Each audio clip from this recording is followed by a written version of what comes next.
All right. Thank you very much, Group Captain, for your assessment. Do stay on with me through the broadcast. There are more updates now coming in, viewers.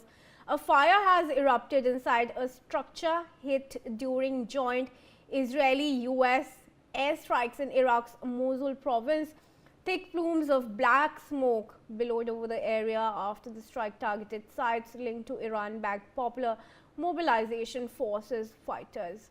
Authorities are assessing the damage as tensions continue to rise across the region. Thick plumes of smoke on your screens, viewers, as the site in Iraq's Mosul province has been attacked.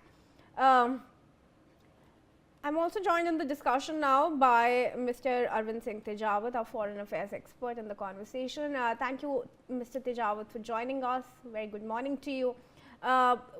What's your assessment of the losses that the neighboring countries are incurring? We're looking at everyday reports of a desalination plant being attacked in Kuwait, a site in Iraq being attacked, huge losses incurred to UAE, Saudi Arabia. Who's going to fund for these losses? Will the US actually come to help these countries recover the cost of the war that the US and Israel together have started? Kritiji, I don't think that the United States will cover the cost of this damage. And at the same time, the Iranian missiles do not reach the Washington, D.C. or the New York or any other city of a United States. That's why United States is having a full luxury to bombing the Iranian military points and even the civilian points. So I believe that what Iran can best do, that Iran can only target the friends lying in the Middle East, the United States friends. So the Iran already declared that even those hotels where the Americans are staying will be the direct target of the Iranian missiles.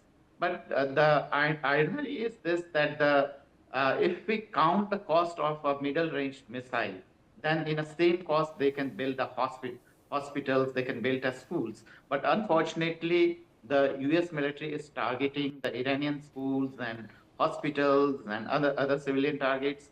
So I suppose if almost the 1/4 cost can build Iran beautiful and they can run their policy according to their wish, what sometime the United States in a regime of Truman, they did with the European Union. And then after we can see that the European Union was earlier, a decade back, was totally relying on the US foreign policy and almost following that.